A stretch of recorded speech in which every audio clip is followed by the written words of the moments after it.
Great stuff. So, first of the speakers, first in the list, we have Jess Zafarris. Now, Jess, I want to, correct me if I'm wrong, but I think that your whole journey into public linguistics, it starts with a blog originally.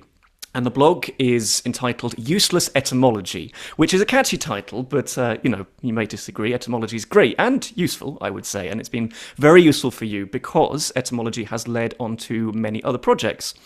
So beyond that initial platform, you are the author of 3 books. We have, firstly, Once Upon a Word, then we have Words from Hell, and most recently, and last year, we have Useless Etymology. That is all correct. And now, besides print media, sorry. Sorry, there was a bit of a lag. I said that is all correct. Great. Oh, good. Okay, good. I have done my research. I've done my best to write you all good, decent bios for this. But in addition to print media, you also have this incredible online platform with creating videos and creating audio content as well, with the hit podcast Words Unraveled, which you co-host with the Rob of Rob's Words himself. So multi-talented and multi-platform engagement with people. So this is Jess. Secondly, we have Gaston Dorren in the Netherlands, and I remain personally very grateful to Gaston because when I was first getting into linguistics and roaming bookshops for books on the subject, there wasn't much, let's say, a decade and a bit ago when I was at school. And I remain grateful to Gaston because he was there and he remedied that situation with these 2 excellent books, Lingo and Babel. These continue to be printed and to be sold in British bookshops and beyond, far beyond their fixtures, friendly faces in any British bookshop. But they are just the tip of the iceberg, mind you, because Gaston also writes articles for magazines, he gives talks, and he's even contributed, I actually learnt this recently, to the global edition of a very successful linguistics game, which is the League of the Lexicon that you can see here.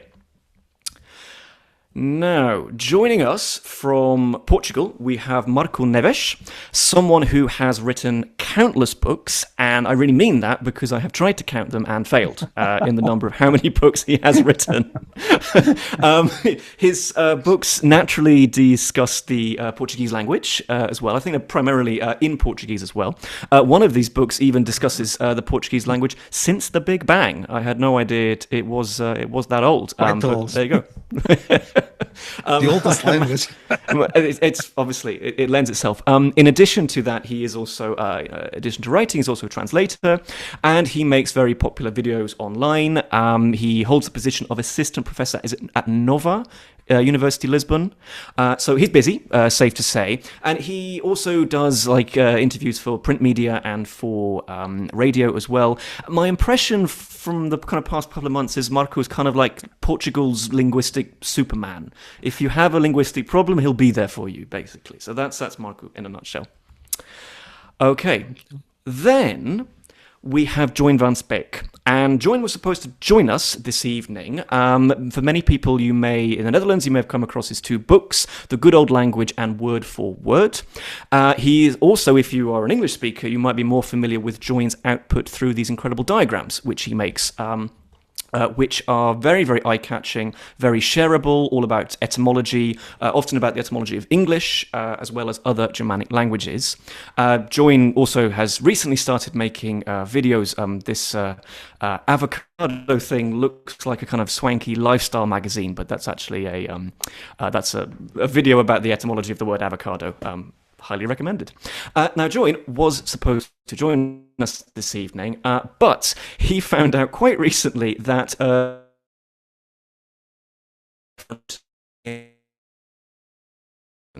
and right now, and not we have stepping into the breach. We're very grateful to have Daniel W. Hieber with us this evening. Now, Daniel's a linguist, and he's very gallantly stepped up to share his expertise.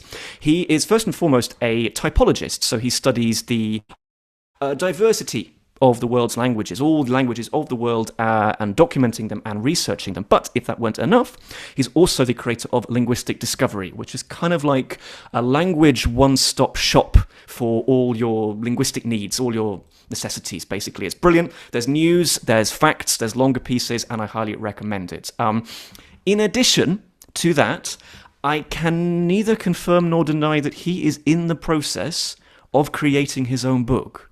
And Daniel can tell more about that as much as he would like to share.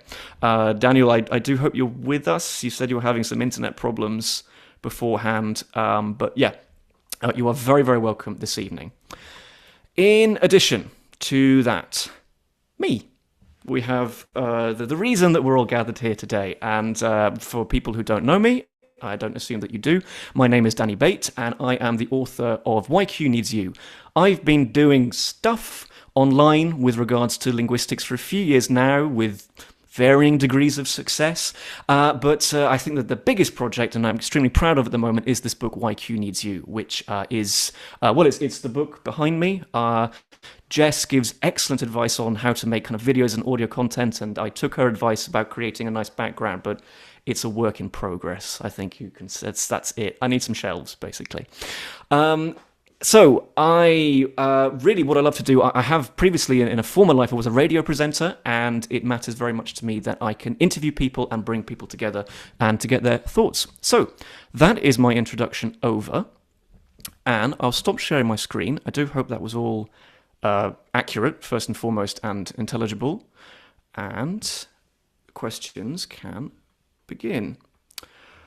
Okie dokie. Right. First up, the first question that I would like to sort of get everyone's opinion on is the state of public linguistics, specifically books, but not limited to books, within the countries that you write for, because people, all four of you, are not constrained to one country via the internet and via books as well. And Jess, I'd like you to open the conversation. How do you see the market for linguistics books in the countries where your books can end up? Certainly. So I think it's a bit of a golden age of popular word books right now, in part, I think, because people are craving friendly, interesting, engaging information and learning, especially when, at least my side of the pond, a lot of funding for public educational broadcasting has been cut, and when the quality of information and research have been obfuscated by the ubiquity of artificial intelligence. But what I have also found, I'm also not just speculating here. I am a former content director for Writer's Digest and have worked with many publishers over the years. And there is indeed a craving for fun, accessible nonfiction, and especially, I think, learning that makes you feel more connected to a global environment. And I think there have been some wonderful books, especially in the last year. We have, let's see, from just the past year, Martha Barnett's Friends with Words. Last year we had Valerie Fridland's Like Literally Dude, which was very fun. People are into slang in particular lately. Proto by Laura Spinney for the more anthropological take, and of course all of your works as well. But just some wonderful titles out there right now. Mm-hmm. And Jess, your books appear not only in North America and the two English-speaking countries of the USA and Canada, but also in the UK. Are you aware of differences between those markets in what readers want? Well, my publisher is British. I write for Chambers, British division of the publisher Hachette, so one of the big five publishers, and then John Murray Press within that, which is also affiliated with Chambers. They're all complex, but the publisher itself is British, but they particularly brought me on to write books like these to appeal to a North American market. But at the same time, all of my editors are British and also do a good job of pointing out gaps that I might not know, or pointing out questions that a British reader might ask when picking up the book. So I do get stronger distribution, I think, initially in the UK, and then it's kind of on me to get it distributed more across the US, which fortunately I've been relatively successful at doing. My other publisher, on the other hand, was American, and they approached me about writing Once Upon a Word. That one is now owned by Simon and Schuster, but the publisher was then called Callisto Media. They approached me on the notion that they had observed parents searching for etymology-themed dictionaries for children. So there is a market for it, for sure. Good, very good. Great, thanks. Gaston, how about your own experiences of different markets? Have you noticed, for example, I mean, so Lingo and Babel have been translated into multiple languages. You're based in the Netherlands, but you have written books that I presume have come out first in English. What's been your perspective with the different markets? Well, it's complicated. One of my books first came out in Dutch, one first came out in English, and then most of them have only come out in Dutch, frankly. But then there's not much point in talking about those today. Well, the success of the books in each language often comes as a surprise, and I think it's to a large degree down to the translator. For instance, I remember that the Polish translator was particularly good, particularly meticulous and creative. And I mean, I'm big in Poland. It's like saying I'm big in Japan, right? I'm big in Poland. Nobody knows me in the Netherlands, but people know me in Poland. And similarly, the book Babel in particular has sold well in Germany, and I know that translator, and she did an excellent job, etc., etc. In Sweden, for instance, Lingo was translated very.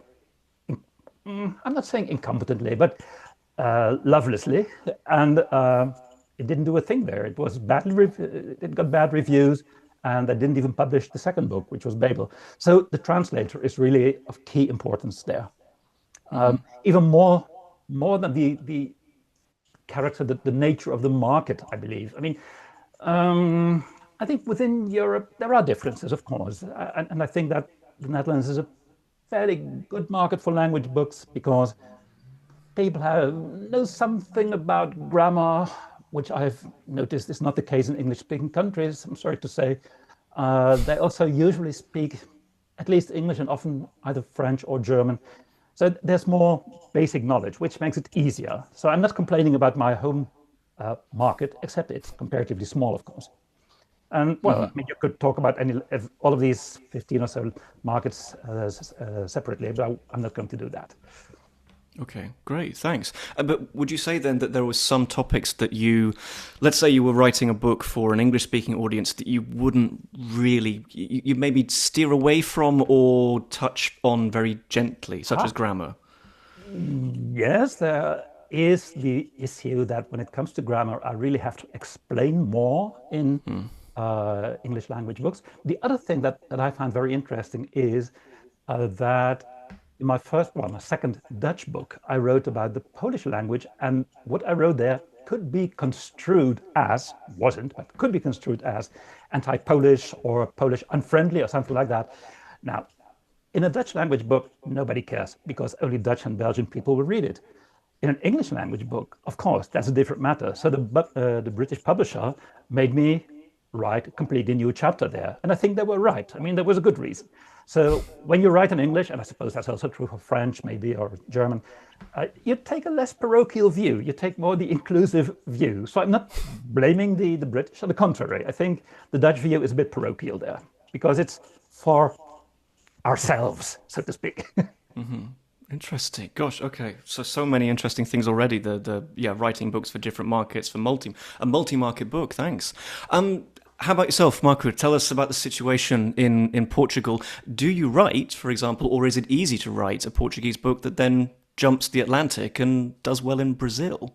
Not really, for many reasons.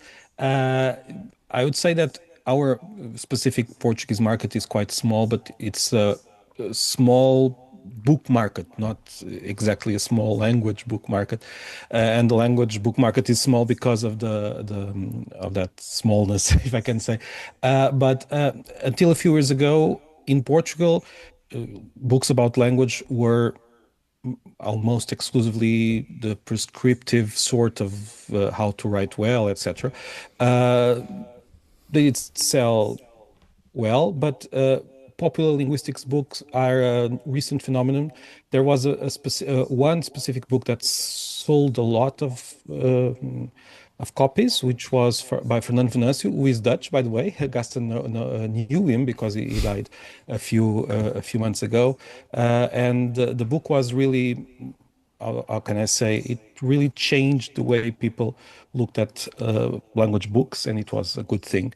Anyway, the question was about Brazil, etc. It's very difficult. It's not normally when you speak to Portuguese or Brazilians about this, they will say that our standards are quite different, etc. But that's not the reason, to be honest. You can read any linguistics book in a Brazilian linguistics book here, and vice versa. The problem is really a question of markets. It's very difficult to enter the other market. It's difficult to explain. But for example, even if I have books here that I want to sell in Brazil, or if I want to send a book to Brazil, it's very difficult for many tax reasons, for example. So you need to have two different publishers, but that's the exact same situation as in English, I guess. But there are not many contacts between publishers, etc. A few weeks ago, there was a book by a Brazilian linguist, I can say Caetano Galindo, which is a very good book about Portuguese, that started that was published here in Portugal. It's a new thing, so I hope this opens the channel between our two countries. And there's also the other Portuguese-speaking countries, but they have even smaller markets. So to answer quickly, we exist as if in two different realities, but I must say that this is something specific to books and book marketing. For example, on the internet, in Instagram, in conferences, for example, even in person, there are lots of conferences that include Portuguese and Brazilian and Angolan linguists. We talk a lot, people communicate a lot. It's really a question of selling books. That's the specific problem we have. And I have to admit, I'm very interested in books that maybe shift the market and change the scene a little bit. Mm-hmm. What was it about that book by the Dutch author that changed the scene? Well, he was Dutch. He was Portuguese. He went to the Netherlands and became Dutch, but he was a public figure in Portugal. He also taught Portuguese in the Netherlands. It was the way he explained the history of Portuguese was very new, and it was new for the general public, not for linguists. He tried to explain that we have a language that comes from Latin in the region of northern Portugal and Galicia, and this was quite new because people knew it theoretically, but they didn't knew the details of this connection with Galicia. And so it was a very well-written book, I must say, a very well-written book, and it sold a lot for this kind of book. I must the publisher was quite intrigued by it because it was published almost as afterthought. Okay, we are selling some books on language, let's try this one. And it was a complete surprise the way that book sold. I must say, if we have a problem with Brazil, we have the exact opposite problem with Galicia in Spain, the region in Spain, where, for example, my books sell quite well. Quite differently from Brazil. And it is a bit of a surprise for many Portuguese, but they are a very linguistic-oriented region because they have lots of questions regarding the use of two languages. The standardization of Galician is is a problem for them. So they think a lot about that. Sometimes I say that it's the only region where I see linguistics graffiti. I see graffiti with linguistic questions. And they do buy Portuguese books and they do want to know more about Portuguese, and that's the other side of the coin. So we have the same language with Brazil, but it's difficult to sell books there. It's a bit more it's easier in Galicia. Okay. Interesting. Gosh, so is a sort of sensitivity when language is in the news and language is a hot topic, then Yes, people are going to be interested. So I don't know what that says for prospective authors at the end of the day. Ferment Go to rebellion. I don't know. Anyway, great. Thank you very much, Danny. How about yourself? I mean, you have this overview, I would say, of public linguistics, all these people reading what you put out. What topics tend to do well? What do people, in your opinion, have a hunger for in terms of language? That's actually a surprisingly tricky question. How's my audio, by the way? Sounds good. Thanks. Okay, good. I was having some internet issues earlier. It's a surprisingly tricky question, I think, because there's what people like already know about and think they want, and then there's what you present to them that they've never seen before, and suddenly it's like a whole new topic that's opened up to them. So a lot of the content you see online on social media is, I don't necessarily mean this in a negative way, but a little superficial. It's focused on kind of like one-off sort of little pieces of trivia about language rather than getting more in depth into something. And so, a lot of that'll be like, what's the slang word of interest this week, right? And so people are very interested in that, and they don't realize that if you go just a little deeper, that there's actually so much more there, and they love it. Like, my favorite thing is when viewers of a short form video will have these beautiful little aha moments in a video, or from, I see Jess nodding here too. And it's great when you see those kind of comments and you realize like, oh, I've just opened their world a little bit more. So I actually think we're kind of lucky because frankly, language interests pretty much everybody. Like we can all relate to language in some way or another. And so whatever particular like subfield, sub-interest you have, if you write about it, people are going to be interested in it if you present it in an accessible manner. Great. No, thank you. Well, that's extremely optimistic. You mentioned, you used two words there. You use write and you also use present. Of the different media, and you present this through many different types of media, which ones do you feel are kind of the most happening at the moment? Well, happening is definitely short form, although that might be, it is actually, short form is, I think one can now say definitively a little bit on the decline. It's obviously still the most popular format, but the stats that are coming out in the past couple of years is suggesting that the relative volume of short form video being consumed to long form content is shifting a little bit. It really depends on your goal. I've been looking for a sustainable way to get kind of my more substantive ideas about language out. And I realized doing short form video was not the way to do that at first. Short form video is a great way to build reach and to get people interested in linguistics and language for the first time, but it's not a great way to build a portfolio of your ideas and things you want to talk about, which is why I'm now this year leaning very heavily into my newsletter and hopefully syndicating a book based on that. So, I think each of these different formats have their merits, but it really depends on what your goals are. Thank you. Yeah, that's interesting to know. I purely anecdotal and very personal, but I often feel if I'm going to commit to some sort of content, something that does take a long time to consume, for want of a better word, I would prefer it to be text than a video, or I would actually prefer it to be audio over video, strangely enough. Long form video is still very successful. Like YouTube is, one of the oldest social media platforms, but it is still arguably the most successful. Like if you post a long form video every week for a year, that will be life changing. It's just a question of like how. Okay, great. Okay.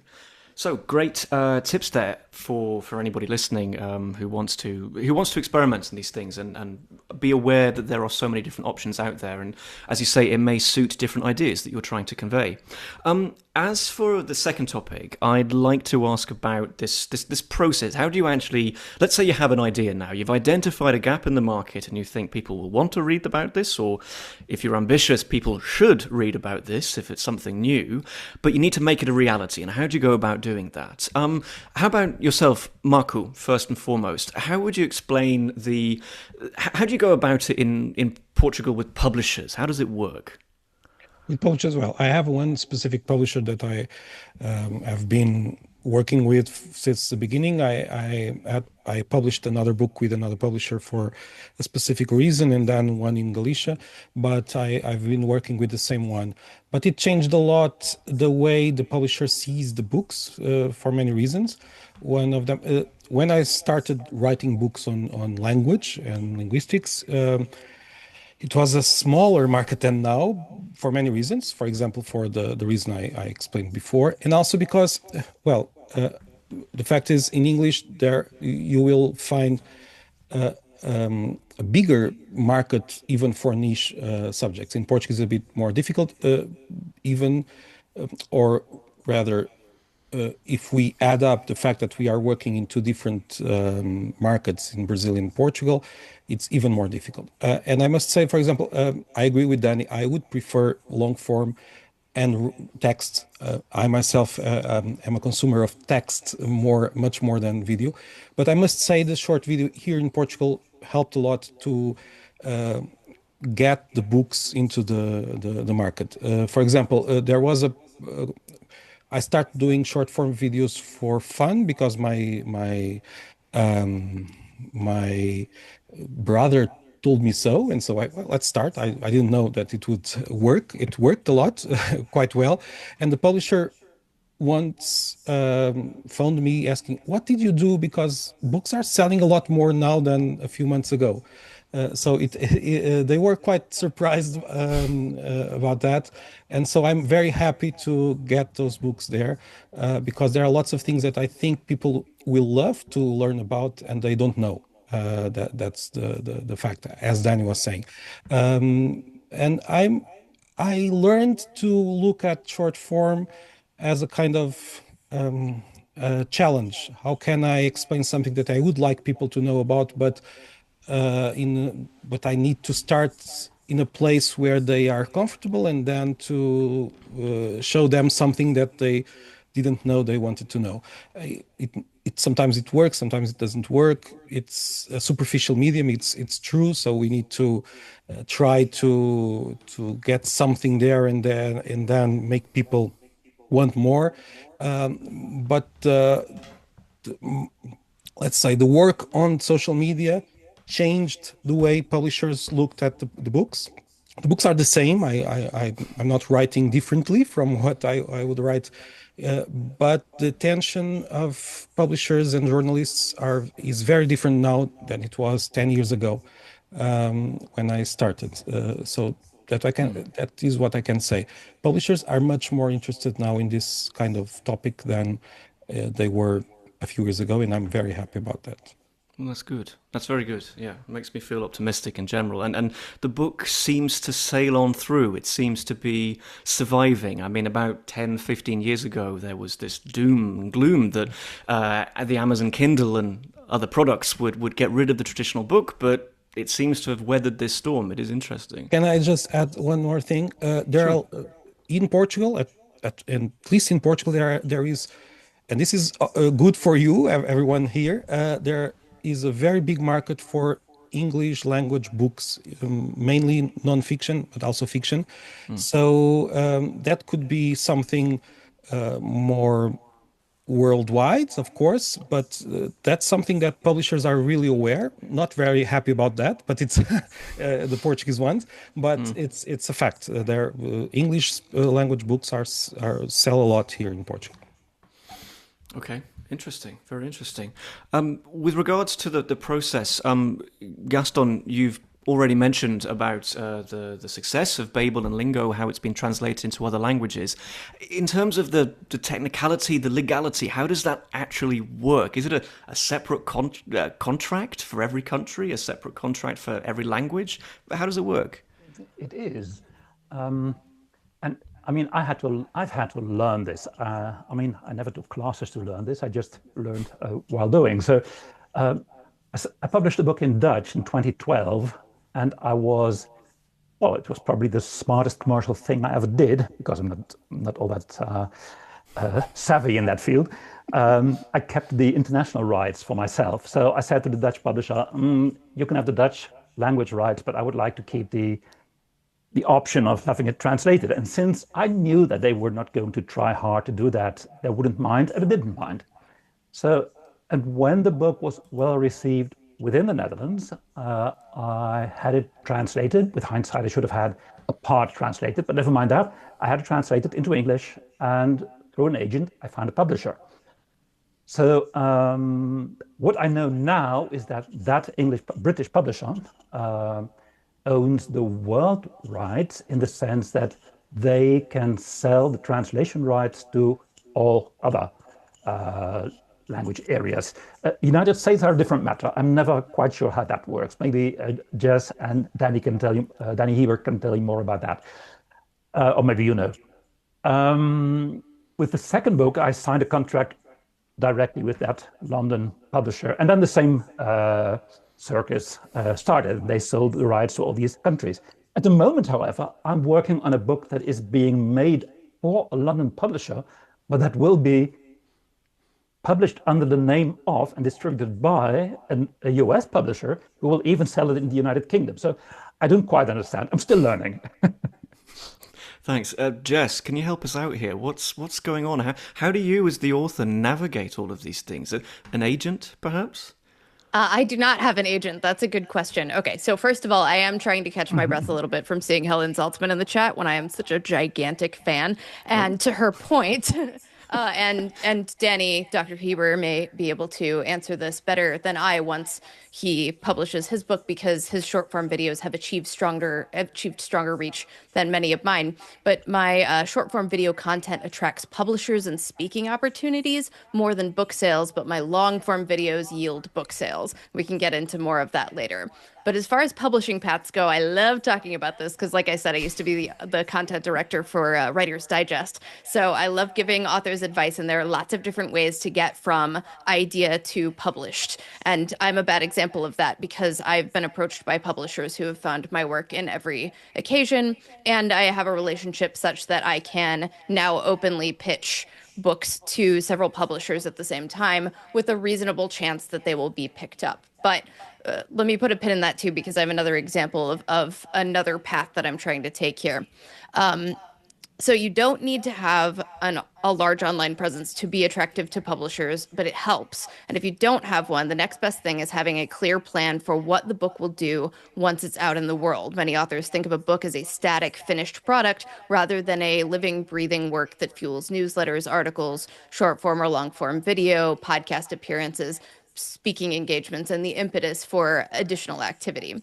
I also think that the next best thing you can have, whether you were trying to attract a publisher, whether you want to self-publish and sell it yourself, or whether you are trying to secure an agent, is a sellable, excellent idea that you can express in one sentence or less, as well as comparable titles that have successfully sold in this space that will have some in some capacity be similar to yours but slightly different. This is the same idea as selling a movie idea. You want something that's the same but different, so it attracts a pre-existing audience of people who are already interested in books. And like I said, I've lived this charmed publishing life, but when I am pitching a new book idea, typically to my current publisher, Chambers, I pull together a concept. I have the title, I have the subtitle, and then the first thing I do is write one sentence about, or if possible, less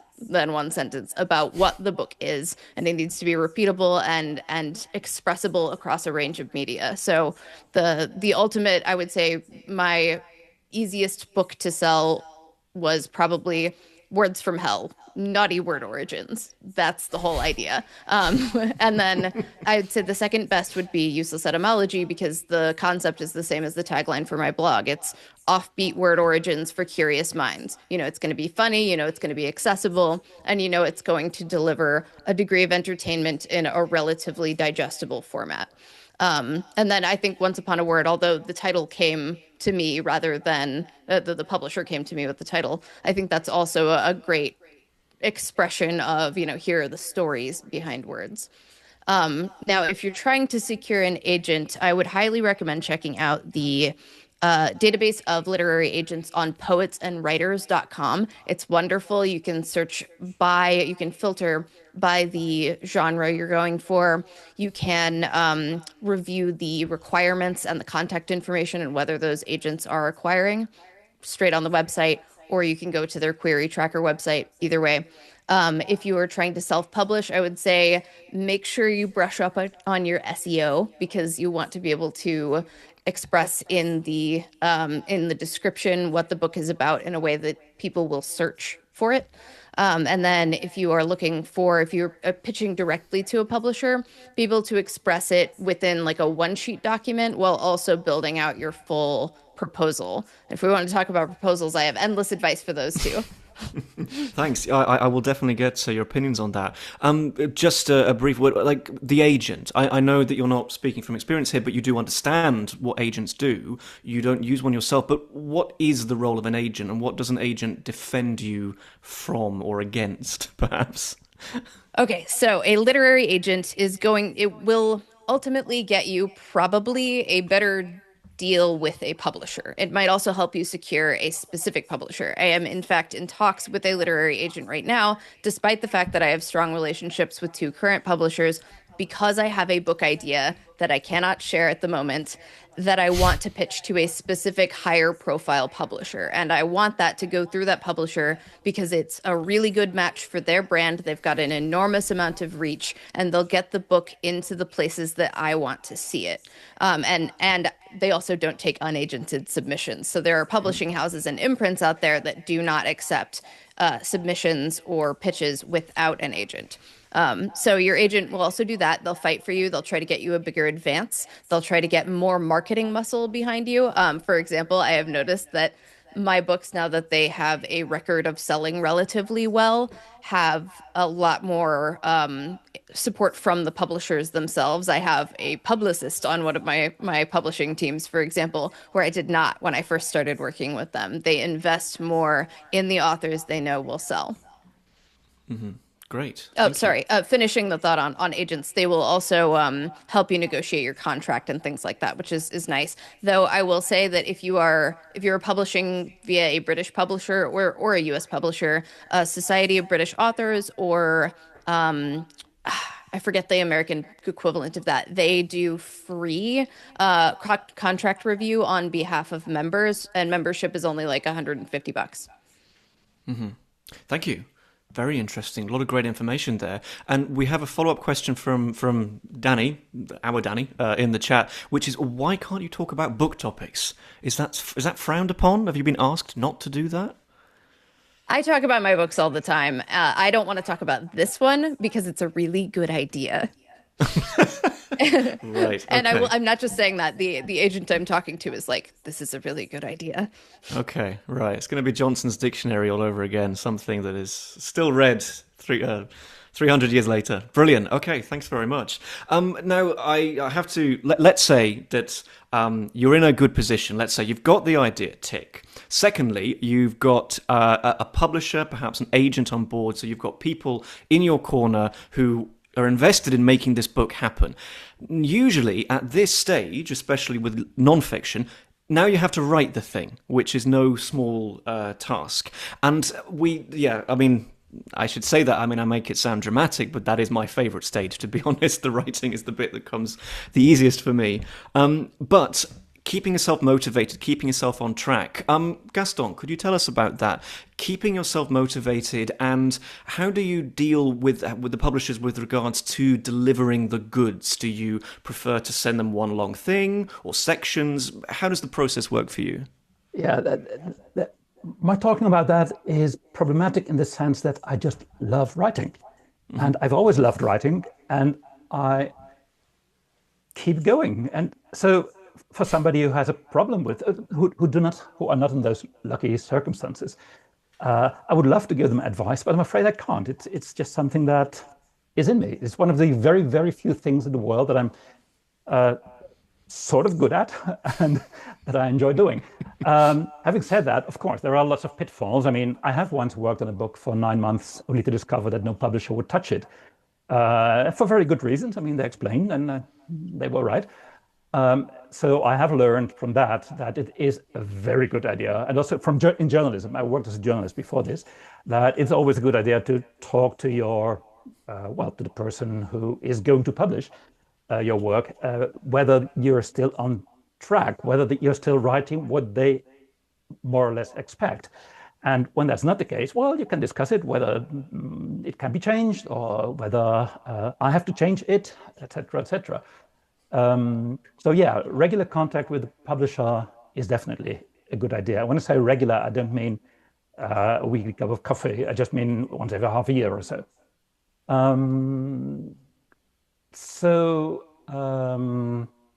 It does matter.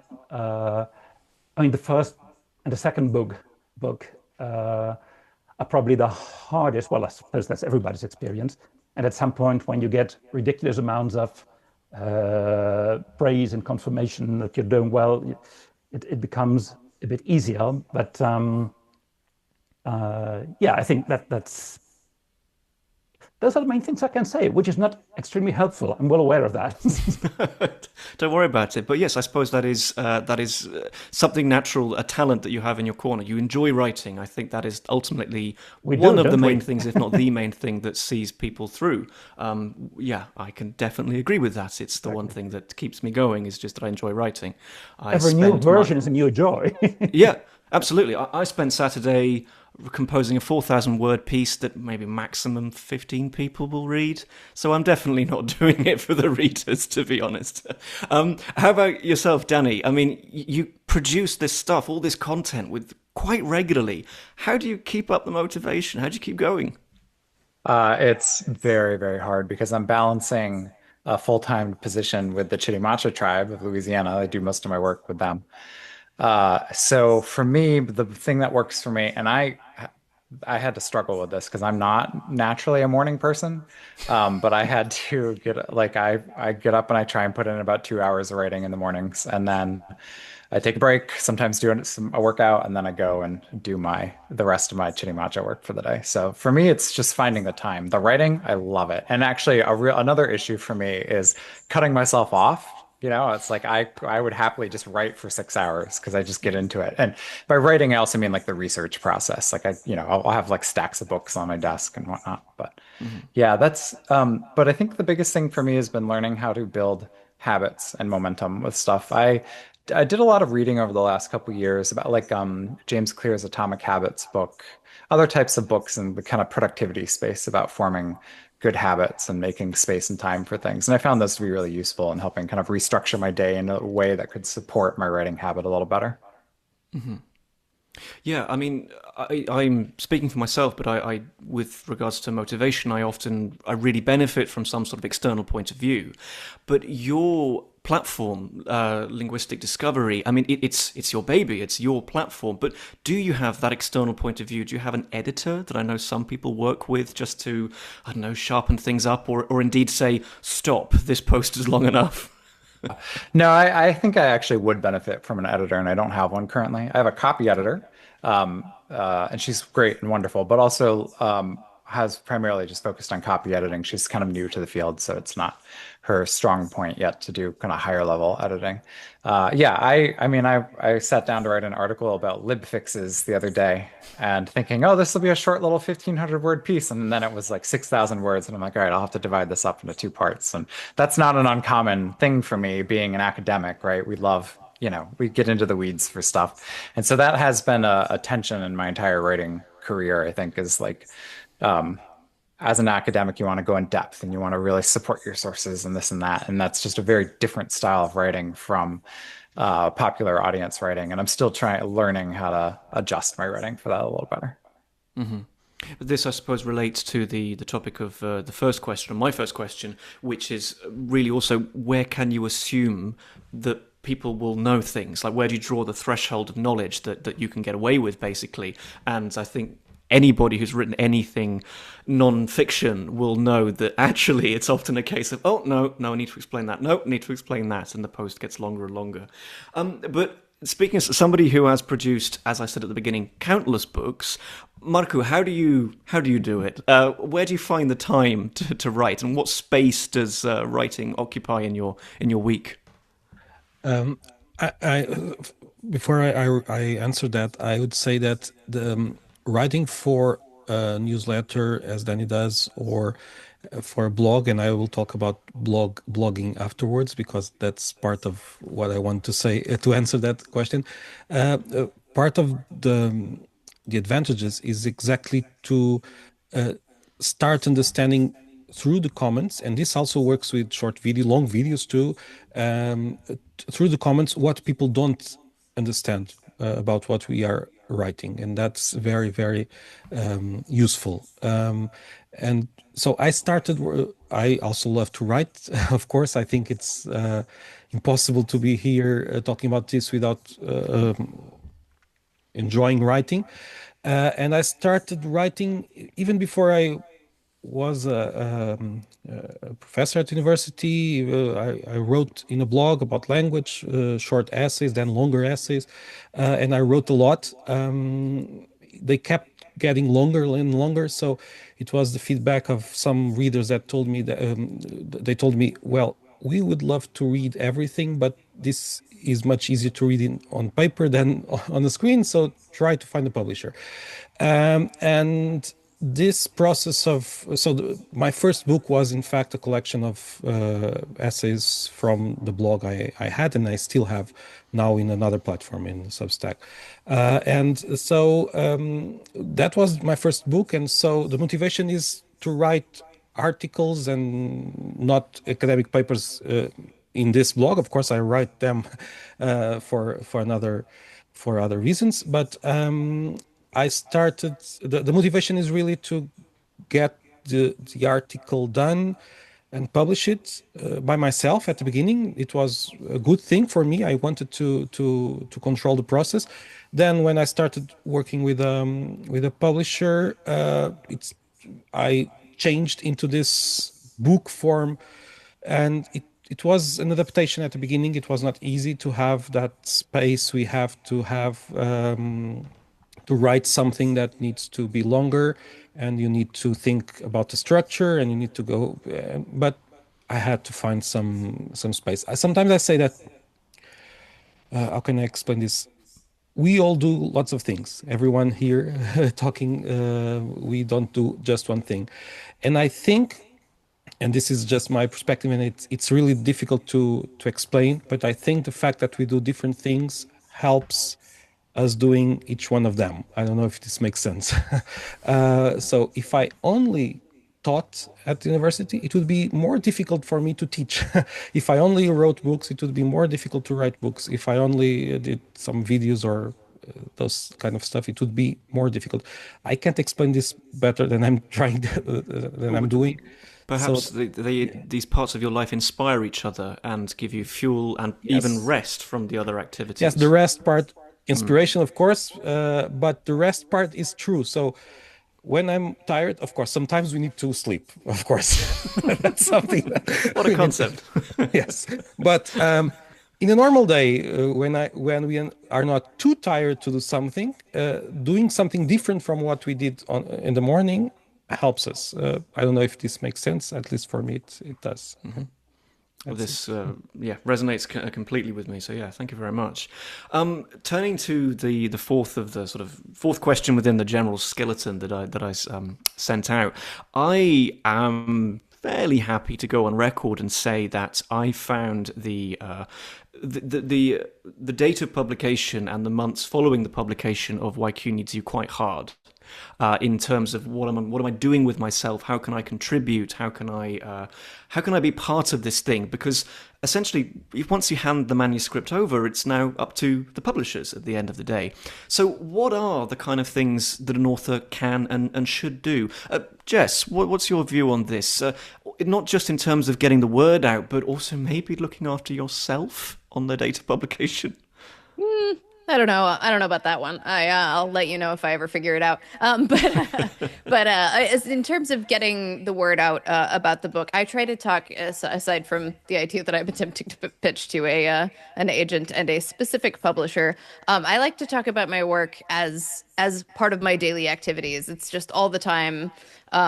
Everything that I do is an extension of the different types of media that I create, and a book is another one of those. And it's the one that I'm proudest of because you can put it on the shelf. It is the one that unlocks, I think, the most amount of doors for me in terms of opportunity. But either way, I am telling the same stories and adapting them to different environments and discovering new stories and seeing how those could fit into my next piece of work.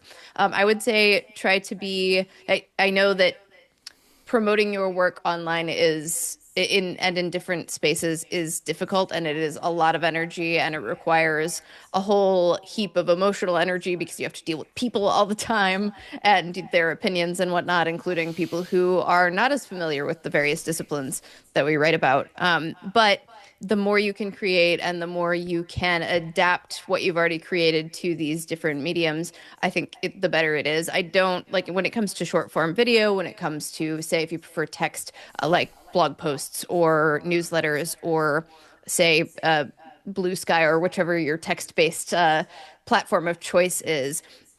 I don't think that you need to be concerned with sharing too much of your work from your book in those spaces, because the way people will encounter it is in those fragmented spaces. So I think that you can talk about the things that you've been writing about before the book comes out. I don't think anyone is going to look at your Threads post and think, oh, well, I've already read this Threads post, I'm not going to get this book. They almost and in fact, I think it's a good way, even if say you have spoken about absolutely everything that is in your book on a YouTube channel, I find that people who, once you have generated a fandom of sort, it's a means of supporting you as a creator to purchase your book and to have something that to treasure as a result of that.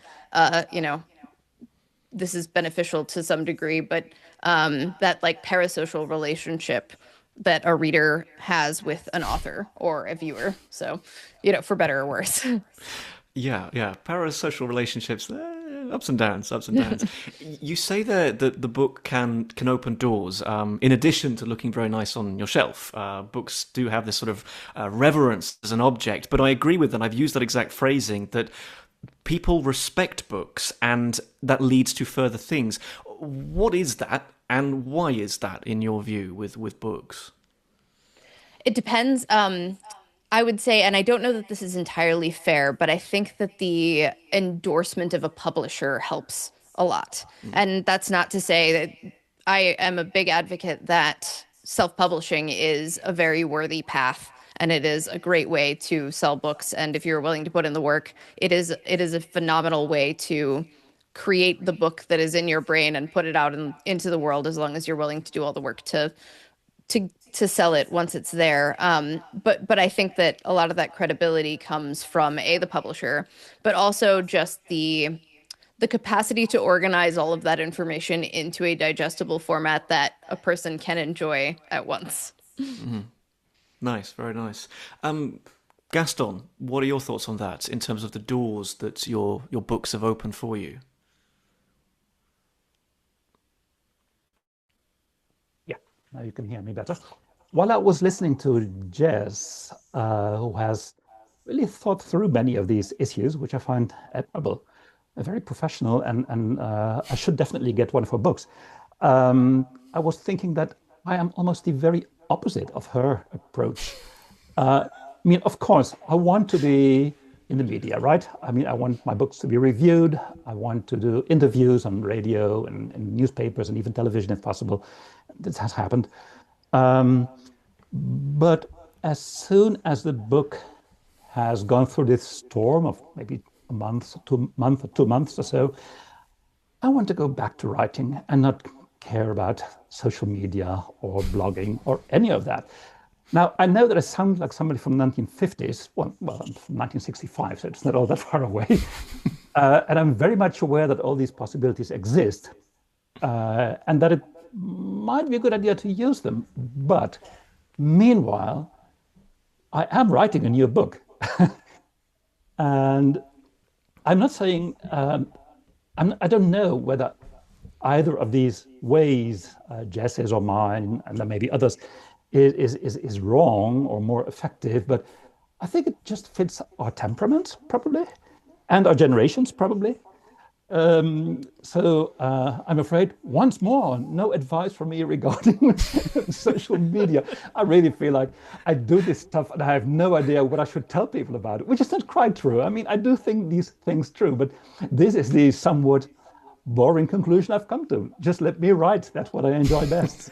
And frankly, it has paid off. So yeah, I'm not grumbling. No, mustn't grumble. Very nice. But what then about? I mean, it's how can I put this? Yes, you may not have dived into the social media as much as Jess, but at the same time, you've hardly been idle, and you do have other things going on. What are the things that you do? For example, talks and lectures. Have they stemmed from the books? Yeah, but I've done quite a few lectures over the years, but nearly all of them were actually quite badly paid. So in terms of income, they don't mean much. I mean, the one exception was the European Union. Bless the European Union. I mean, they're into languages, as you know. So apart from that, I mean, it's more like it's nice to talk in person to people who either have read my books or are interested in the subject. I mean, I'm spending a lot of time here in this room writing. And of course, I see friends and my wife and relatives and all of that, but I'm not in academia, so I'm not among colleagues. Like Danny probably is, I think, other Danny. So these talks have more of a well, almost a social function for me rather than an income generating function. And the other things I do, well, yeah, I made years ago, I made an app for the smartphone, which was a financial disaster, but was fun to do. I did this game that you mentioned, the League of the Lexicon, which was great, but I consider that more or less like a book consisting of cards instead of pages. So yeah, so it's not as if there's a whole world of new activities coming to me, except for all the I didn't mention that many of the talks I've given were outside the Netherlands. So I mean, I have traveled from Norway to Greece and to Spain, and I'd been there before. But it's fun to go to these places and be there for a professional reason. So that is absolutely a fringe benefit, but not essential. I mean, it doesn't do all that much for sales, I guess. Okay, yeah, understood. But it is something that you benefit from. Do you find with the writer's life that you miss company, or are you satisfied? I I am satisfied, absolutely. I mean, I love what I do, and I love every day that I spend here writing. But yeah, the question of company is one that I sometimes ask myself. That's absolutely true, and it's not. I'm absolutely not lonely, but I spend a lot of hours alone. And well, you never know what the life that you lead does to you. This may affect me in some way that I'm not aware of. On the other hand, when we had COVID, my life continued very much the same way.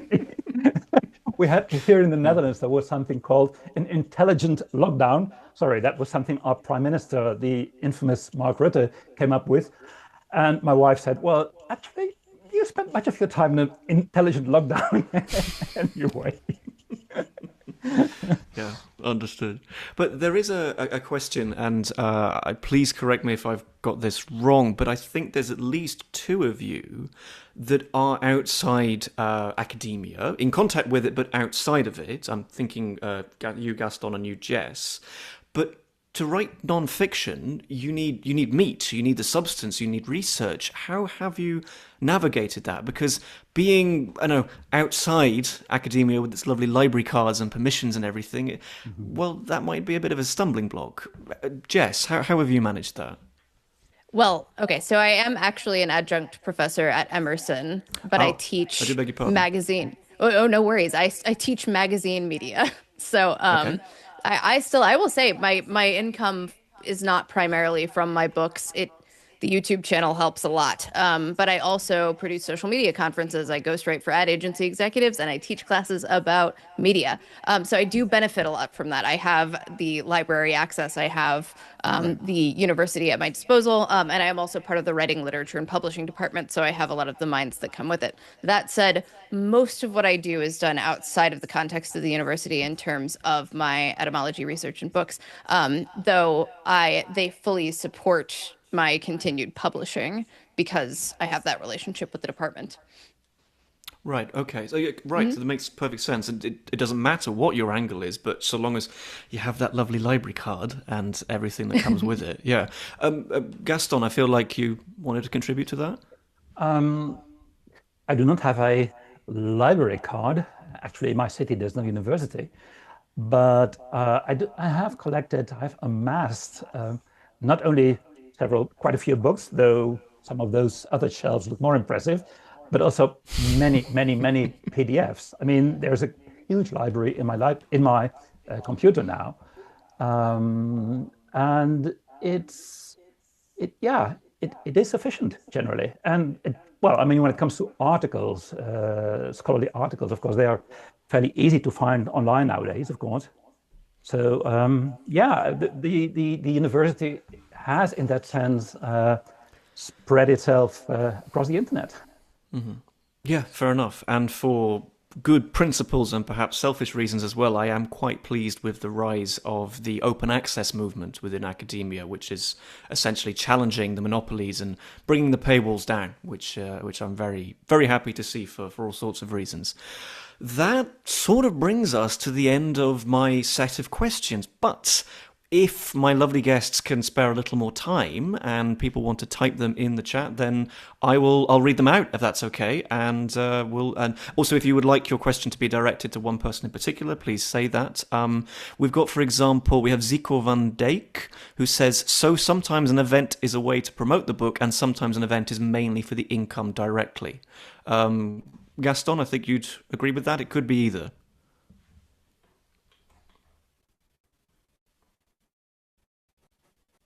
I think agree you're with that. muted. And I Sorry. just unmuted it, sorry. If it's only for fun, I even appreciate that. I mean, one of the main reasons why I do things, why I write books, why I do anything, is for fun. I want income and I want to enjoy life. And many of these talks very much fall into the latter category. Yeah, it is nice. It is good fun, and yeah, I can imagine. I found in my own experience that the best possible questions come in the Q&A part of public talks. Well, usually the usually question my is what's the experience with difference between a schools. dialect and a language. Not all the questions Oh, are. well, yeah, everyone knows. We solved that one years ago. Everyone knows it's an army and a navy. Yeah, tricky one. But I've given a few talks to schools, and the questions afterwards have been like mind-blowing questions, as in, I don't know, speculate about the origin of all language, sort of thing. And I'm like, okay, let's go. I must say that yeah, I completely agree with you, and the Q&A are always the best part. Once I went to a school,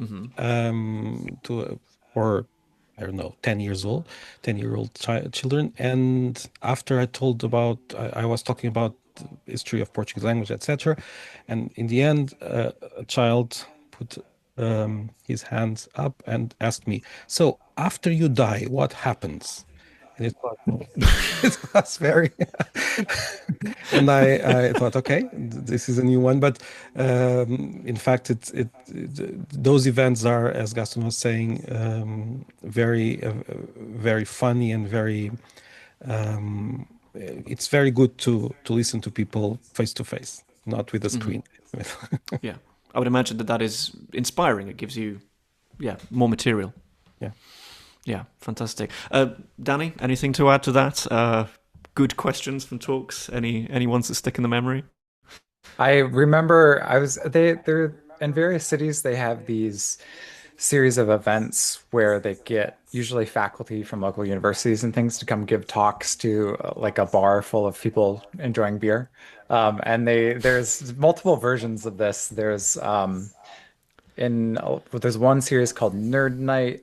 There's another one, Professors in the Pub, I think. They're kind of various things. You can find them in different cities all over the place. And I've done two of these, one in Edmonton and one here in Chicago. And I remember in one talk, I said something about, I think I was talking about metathesis and how two words were related, and you wouldn't expect it because like the sounds are completely reversed. And I literally remember I said just one like random little piece of etymology during the talk, and half the audience went, "Whoa!" Like it was just a great aha moment. It made me really happy. And I've actually this kind of relates to something else I should have mentioned earlier. I actually kind of got my start doing more public engagement in linguistics all the way back in 2015 with it's kind of University of California's version of a 3-minute thesis talk. And so I gave like a 3-minute talk on my master's research with the Chitimacha language. And that really got me interested in doing more public linguistics. So I don't know, I find talks are a really great way to force you to distill your ideas to like a simple point. I think it's a great exercise for learning how to systematize your ideas a little better. And that's why actually I think short form video can be really useful for that as well. Great. Yeah, absolutely. That makes total sense. And perhaps that might even have some currency within your academic life as well, in that you can explain these things and you can present them as well. Because academics, how can I put this politely?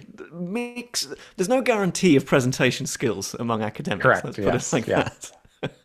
Yeah, fair enough. Lovely question from the runner of the founder of the Protomology account online. Language is very dynamic. What does everyone read to keep up with their respective fields? That's a really good question. What is your balance between, let's say, books, research papers, and studies? Who would like to field this one? How do you keep in touch? Because academia it keeps changing. I don't know. Jess? I tend to skew books, but that's also because that's the piece of media that I consume the most of. Oddly enough, despite being an online creator, I don't actually watch as much outside of, like Danny's videos and and the work of other people who are in our sort of like little community that exists on Instagram and TikTok and whatnot. Which is probably good because reading about it is a little bit easier to parse and verify and things like that as well. But I try to keep up with a lot of times the books that my publisher is coming out with because that also helps me keep tone and interest top of mind.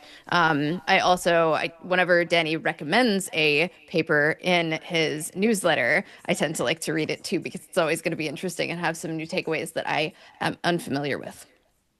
Very nice. Isn't that nice? Supporting each other. But yeah, it's true. We do need people to inspire us and to come up with different papers, and I completely agree. Marco, something to add? I would like to ask a question. Is that possible? I'll allow it, yeah.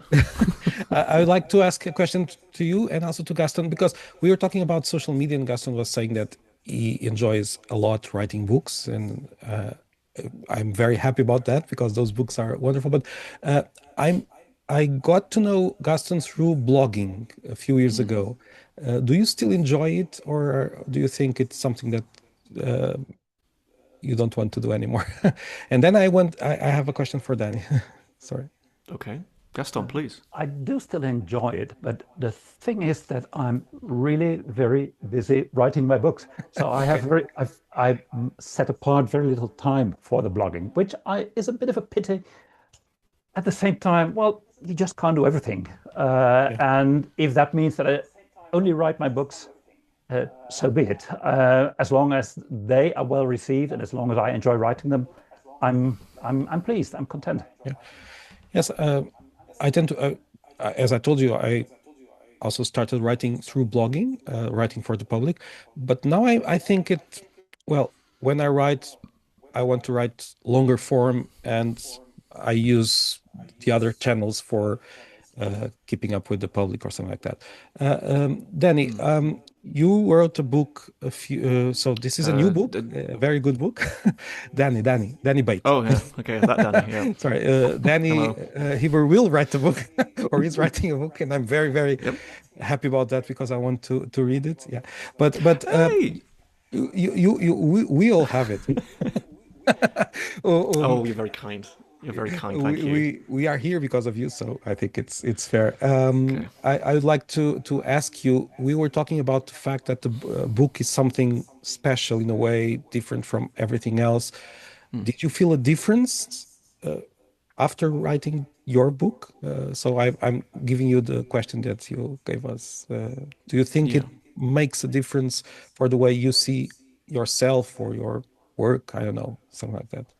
100%. I don't think I'm the same person after the publication of this book. I can safely say that. I would also say that it's taught me so much about myself and the kind of emotions that I tend to. It's definitely emphasized what a nervous person I am, and it is nerve-wracking to have this thing out in the world. I think it's Umberto Eco who says the best thing for an author to do after publishing is die. And A good marketing had a little bit of strategy. sense because the feeling, while I don't want to control people's opinions, I want people to engage with the book on its own terms. It is still quite stressful to have this out there and to be, but to let it go essentially. And the nervousness around the book meant that I think I only enjoyed being an author for about 10 minutes after 2 months after it was published, and I was doing the washing up one day, and it was kind of a calm day, and I thought, oh, I've published a book, and that was it.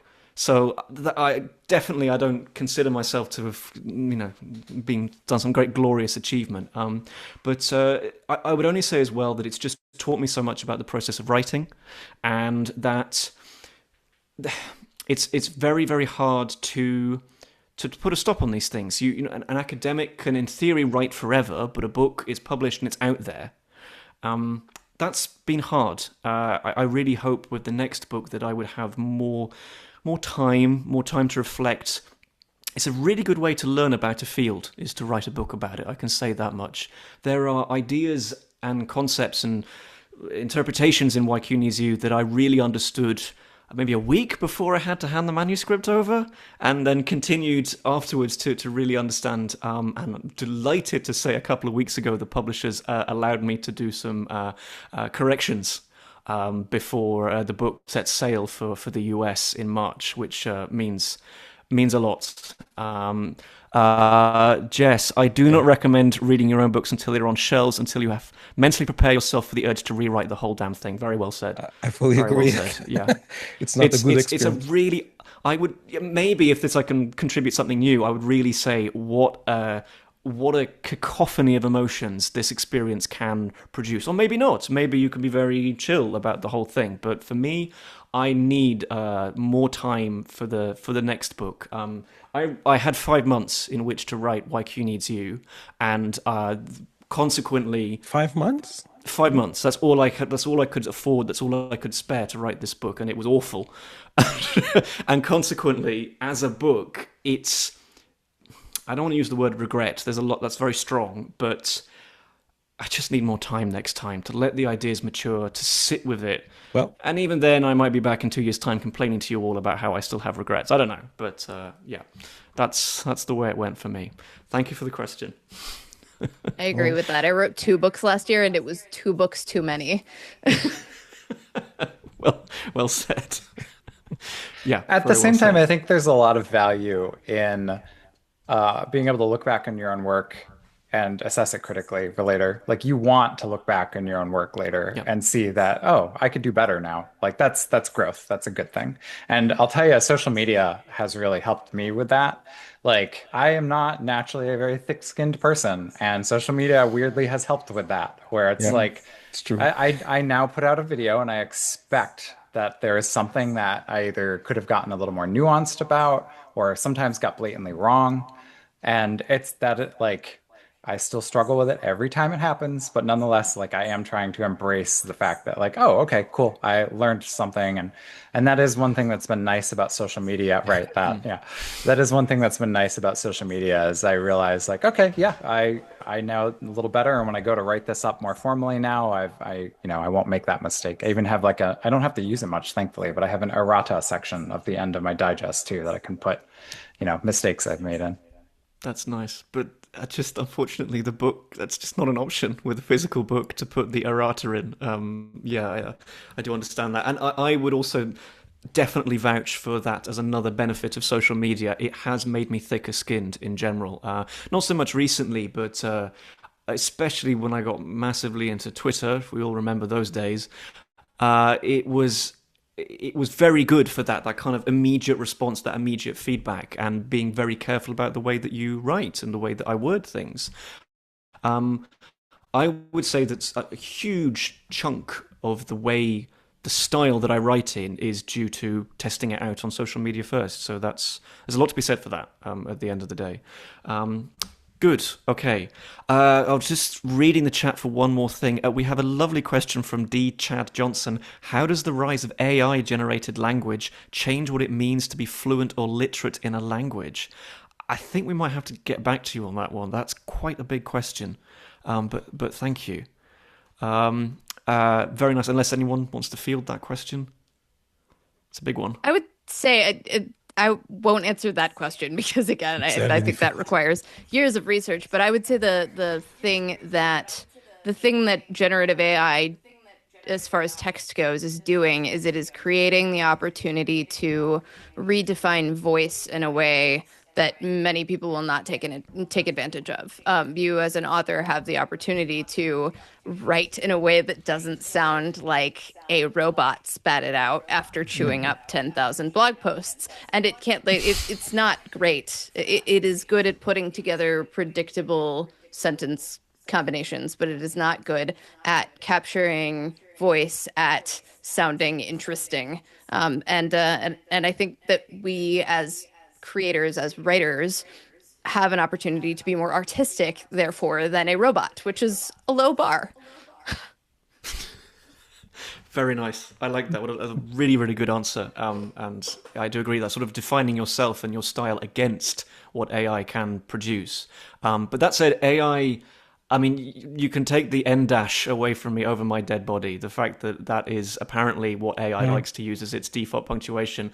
You can prize that out of my cold dead hands. I love that piece of punctuation. I've been discussing that just today in a radio show about the fact that people now, even in Portuguese, it's the same problem. People are saying, "Oh, if I see my friend using an em dash, I know he used AI or she used AI." And I do love the em dash. So that's a very specific problem, but it's a very true problem. I think also writers, we have the particular group we have here too is I think also really good at having a unique voice, because it would be very easy to write a very dry, boring book about the history of the alphabet or the etymology of a certain word, right? Like, and yet I think all of us have done pretty well at making that a lively, engaging way of talking about that topic and creating a unique voice for it. And maybe that just goes to show that that's something that like is important, like how important that is in writing. Yeah, the voice at the end of the day, the voice and the style that you feel like you're reading the words of a human. No, because we want to share something that we find interesting with people, but people will only find it because they want to read us specifically. If we reach a point where we can do that, that's what we and AI is not capable of doing that. So people won't read something about linguistics just because of it, just because it's there. They will read it because it's that specific person speaking. I'm talking, of course, about popularization, not academic stuff about linguistics. So I think AI won't steal our books. It will. We will still be here in a few years' time.